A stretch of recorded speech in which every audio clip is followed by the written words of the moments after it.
Olá, o Saúde Ativa está no ar, trazendo para você informações importantes sobre saúde e qualidade de vida. E no programa de hoje, o nosso bate-papo é com a doutora Renata Ellen. Ela é médica de família e comunidade e vamos falar sobre osteoporose na pós-menopausa.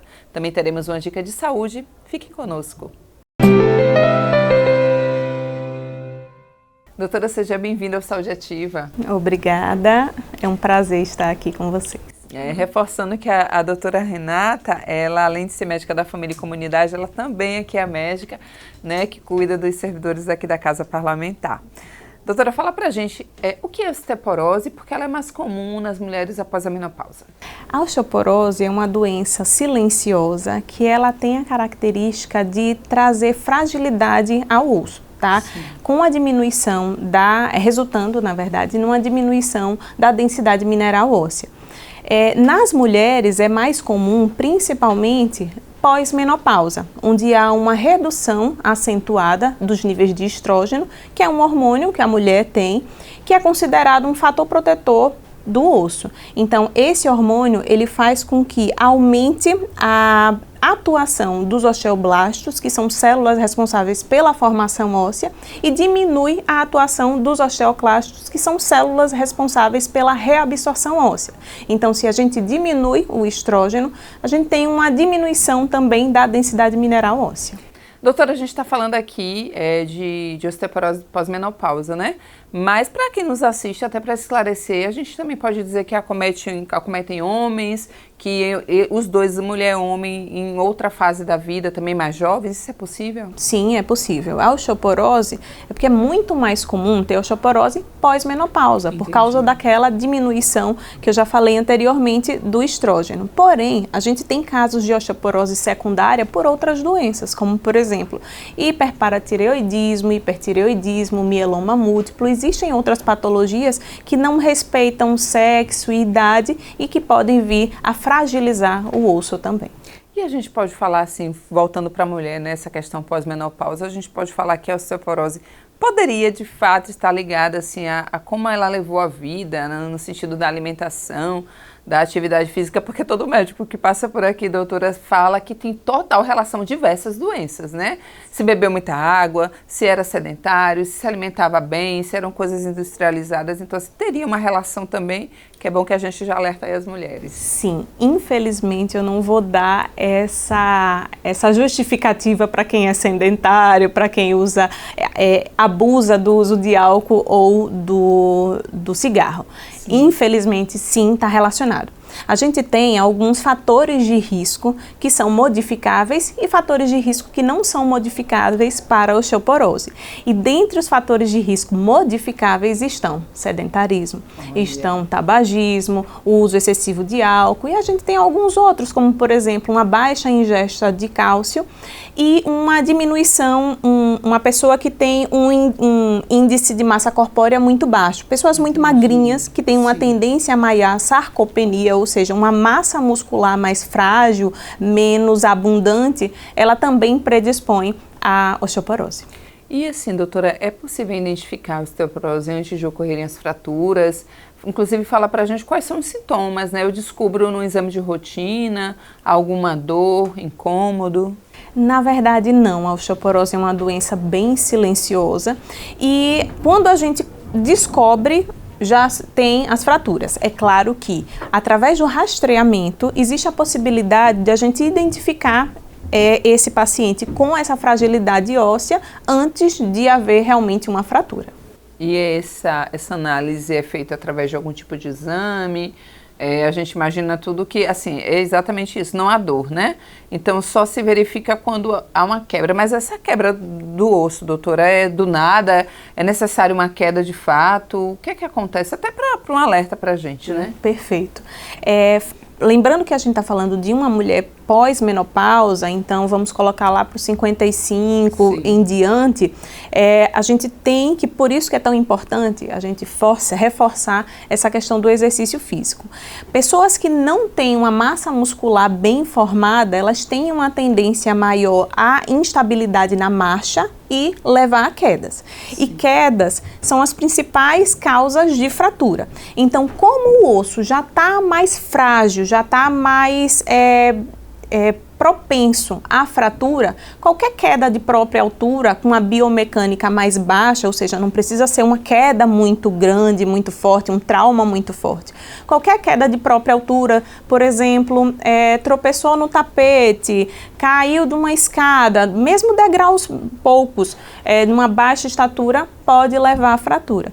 Então, por isso que é tão importante, mais uma vez, manter a atividade física em dia. E atividade física essa, de preferência, resistida, ou seja, com pesos, tá? E como, mais uma vez, a gente está falando de pessoas que normalmente têm uma baixa densidade muscular, que seja uma atividade física resistida, supervisionada, para a gente não lesar, não levar a outras lesões. E aí eu reforço, vou pedir, na verdade, que você reforce para quem nos assiste, que a gente fala assim, uma atividade assistida, né, que a gente tem um acompanhamento de alguma forma, alguém que entenda e sabe o que está fazendo, porque às vezes as pessoas veem que a amiga também está com problema e ela segue uma rotina X, pega tal peso, não, eu vou fazer igual porque para mim serve. Então assim, acho que parte da senhora aí dizer para as pessoas que não funciona assim. Não funciona. Se tem um profissional formado em educação física, tem um intuito. Essa pessoa estudou para isso. E essa pessoa é o profissional ideal para orientar esse paciente, por exemplo, numa musculação.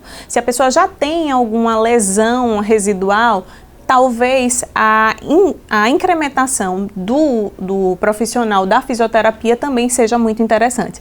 Mas é importante que essa pessoa, esse paciente, necessita de um acompanhamento profissional.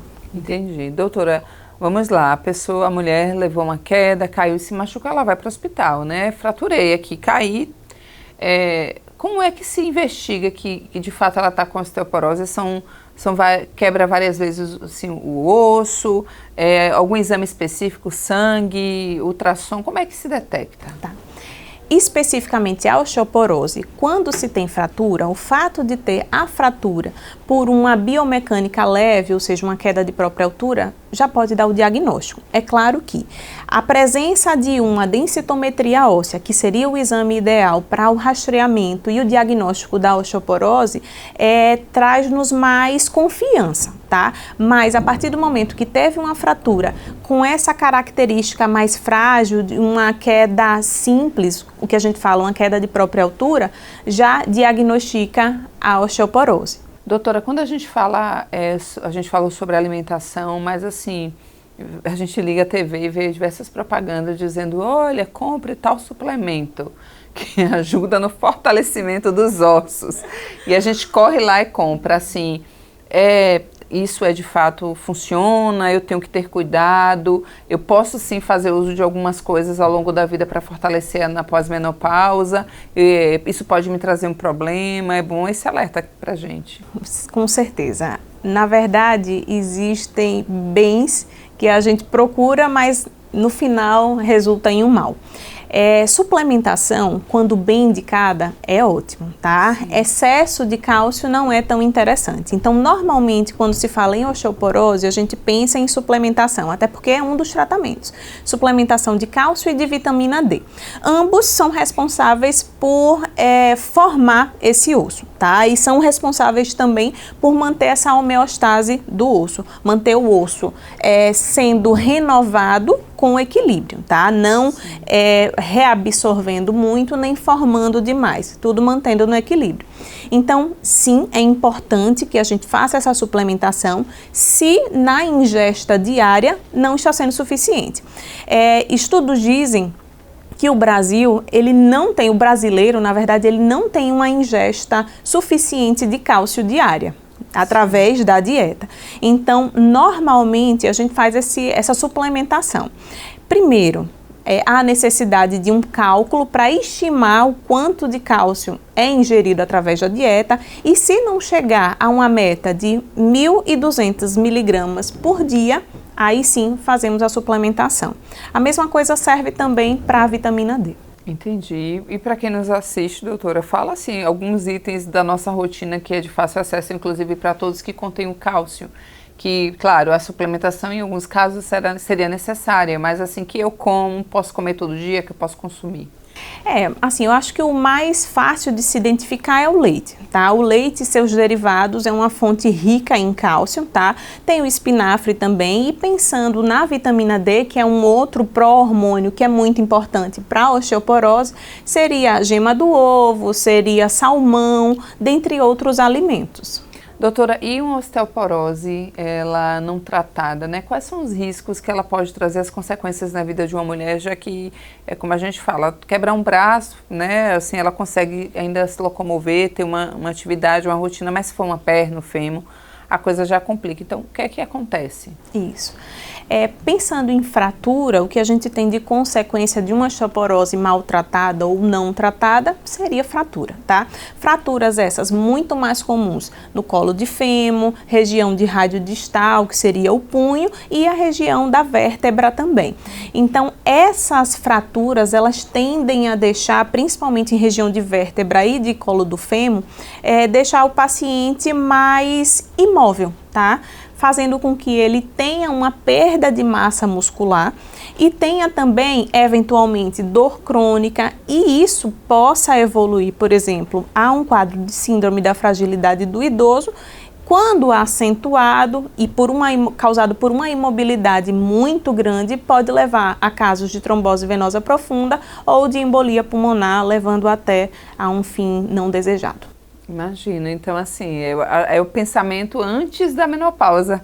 Meninas, vocês que nos assistem, são jovens, né, doutora? Já começa a mudar aí o hábito, começa a mudar a vida, mas também visita regular ao médico, até porque essas orientações vocês estão vendo aqui, mas quando a gente tem o hábito de visitar o médico com frequência, né, ao decorrer da vida, as meninas que menstruaram, o ginecologista, o médico clínico, e vai seguindo, vai tendo essa orientação também, vai vendo que de fato há uma necessidade de melhoria, para que você envelheça com qualidade de vida, né, doutora? Perfeito. A gente vai para um breve intervalo, já voltamos, fiquem conosco.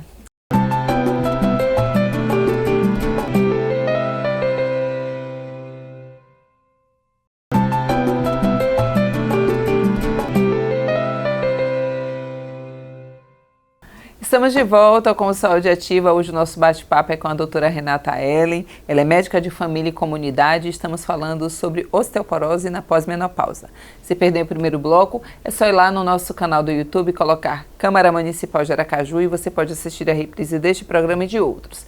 Diariamente a gente traz aqui um profissional da área da saúde para esclarecer uma dúvida para você.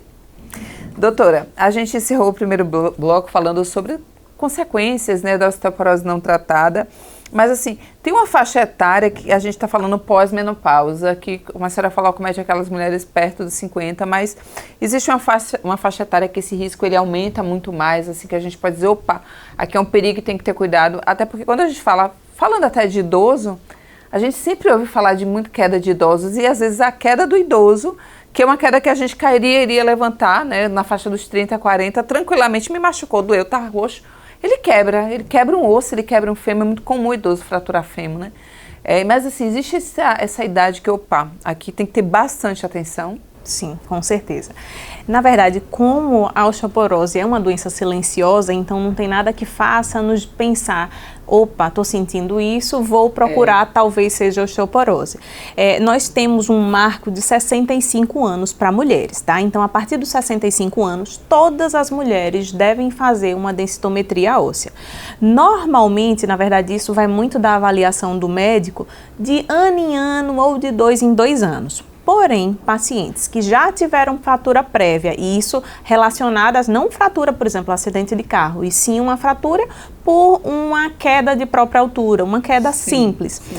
Ou então, por exemplo, pacientes que têm fatores de risco, aqueles que eu já citei anteriormente, idade, a genética, se ele é da etnia branca, quer dizer, se ela é da etnia branca ou oriental, se ela tem uma baixa densitometria óssea conhecida, ou se, por exemplo, fuma, bebe, não faz atividade física, sim, associada a esses fatores de risco, a partir dos 55 pode ser realizado também. Para homens não está muito bem estabelecido, tá? Sim. Como rastreamento.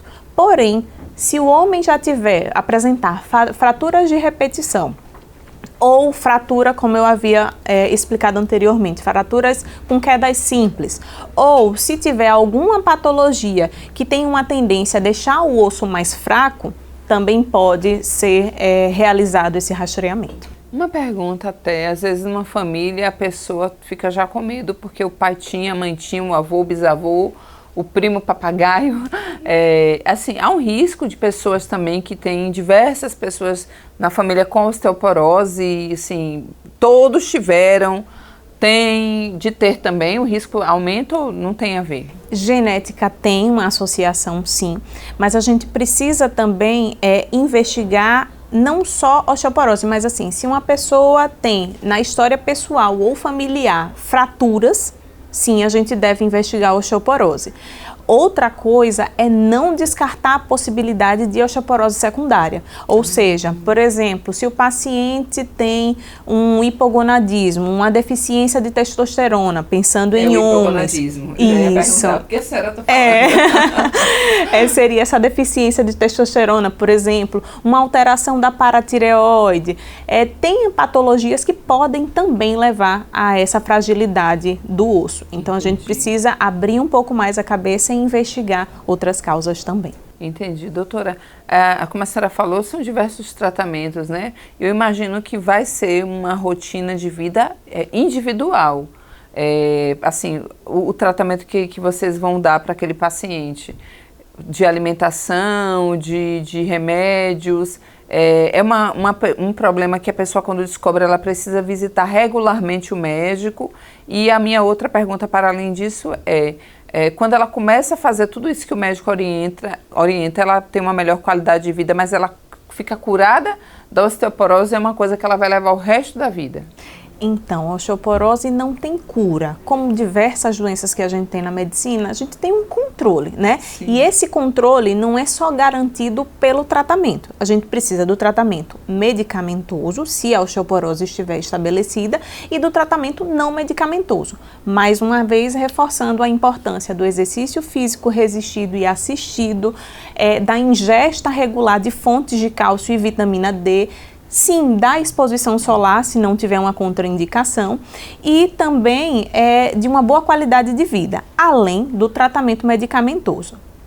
Então, a pessoa que ela começa a realizar o tratamento, essa visita regular, ela precisa ser assim, porque geralmente a gente vai ao médico uma vez ao ano, né? Claro que ao longo desse tempo, se tiver algum sintoma, mas é o que pedem, vai para o clínico. Quando eu descubro, eu estou com osteoporose, eu preciso ir de mês em mês, a cada 6 meses ou não? Continua do mesmo jeito, um ano? Não necessariamente, na verdade a gente avalia. Com a densitometria óssea existe um score, como se fosse uma escala de avaliação. Sim. De quão ruim está a sua condição óssea. Então, se o T-score, que seria a avaliação, a escala mais usada, tiver muito baixo, provavelmente você vai ter que voltar mais vezes ao médico. Mas normalmente um paciente com um T-score próximo a menos 2,5, ele vai 1, 2 vezes por ano quando tem o diagnóstico, mas precisa de uma avaliação anual. Tá? Então é importante, gente, e assim, indo ao médico que você vai entender o processo do tratamento, né, do cuidado, da visita. Aqui a doutora, ela está dando um exemplo, geral, né, mas aí cada caso é um caso, precisa ser avaliado para entender a sua real necessidade. As mulheres que fazem reposição hormonal, doutora, elas têm menos risco de ter osteoporose, já que estão repondo uma série de coisas, de vitaminas e outras coisas mais que o corpo precisa? Então, as mulheres na pós-menopausa que fazem a reposição hormonal, elas repõem junto o estrógeno, que é aquele fator protetor do osso. Então, sim, ajuda. Na verdade, a gente considera como um tratamento, sim. E é interessante não só pela qualidade de vida dessa paciente, como também como fator protetor dessa massa óssea. Entendi. Até só falando assim, como a senhora é médica de família, da questão da reposição hormonal, a gente acha que vale para todas as mulheres. Também é necessário avaliar cada caso, né? Porque a gente já imagina pós-menopausa, eu vou fazer reposição, não é assim. Existem contraindicações formais da terapia de reposição hormonal, como, por exemplo, o câncer de mama, o câncer de endométrio, trombose também, doenças cardíacas e doenças do fígado ou doenças hepáticas graves também são uma contraindicação formal. Então, mesmo pesando, assim, a gente precisa muito pesar todo tipo de tratamento. Até, por exemplo, já entrando em um outro caminho e falando também sobre o tratamento medicamentoso, os bifosfonatos, que são os medicamentos mais comuns para o tratamento da osteoporose, até eles têm também contraindicações. Então é importante isso, essa associação que a gente tem de que os remédios, os que a gente toma essa reposição pós-menopausa para todos, não é. Cada caso é um caso e precisa ser averiguado. A gente vai só para uma dica de saúde, voltamos já já. Fiquem aí.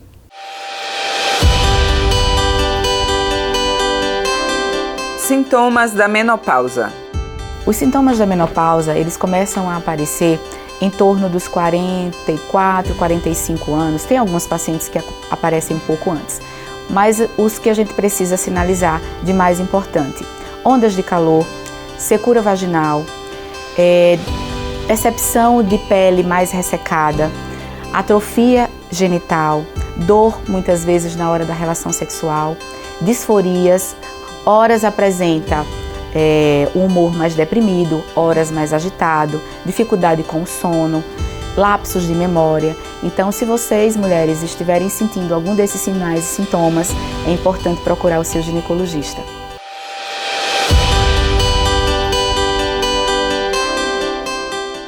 Doutora, a senhora falou assim, inclusive de consequências da osteoporose, né, de gerar outros problemas, mas assim, a gente pode falar que a osteoporose ela pode levar a óbito, mas que não, a osteoporose ela pode gerar outros problemas que podem levar a óbito. Perfeito. A osteoporose não leva a óbito. A osteoporose leva, através das quedas, uma fratura que, por complicações dessa fratura, pode em si levar o paciente a óbito. Então é um alerta importante que a gente não sabe, e hoje o que se tem sobre a osteoporose é que eu acho que é o olhar de muita gente, fulano tem osteoporose, a gente imagina o osso super, hiper, mega frágil e que talvez uma topada a pessoa ela vai quebrar todos eles, né? Porque a gente imagina que, e eu acho que muita gente pensava que são pessoas que sofrem com muita dor, que como a senhora falou, não tem sinal algum de que ela vai ter um problema no futuro ou que ela está com um problema naquele momento. Não necessariamente. Como diversas outras patologias, se a gente pegar no comecinho, ou seja, tiver um diagnóstico precoce, e justamente por isso eu reforço o conceito de rastreamento, que seria a instituição de exames numa época onde o paciente está assintomático. Então, a partir dos 65, você mulher que tem menopausa, que está em menopausa, e está com 65 anos, nunca fez uma densitometria óssea, está na hora. A gente está falando de osteoporose, mas a senhora como médica de família e a gente falando para tantas mulheres que nos assistem, a vida da mulher ela muda muito, né, doutora? Quando é após menopausa, na menopausa, mas também eu acho que existe um mito muito grande em dizer que a vida muda muito para um lado negativo. Porque há muitas queixas de calor, de mal-estar, de mudança de humor, né? Que as relações ela com o marido muda tudo. A gente não tem que pensar por esse lado, né? Porque fica muito... o calor mesmo é uma coisa que elas dizem fogachos, né? Tá me incomodando, eu sofro com isso, mas há outras mudanças. E hoje eu acho que a senhora pode falar pra gente com uma tecnologia tão avançada, com tantas opções, e essas coisas começam a ser diminuídas, né? Sim, sim, com certeza.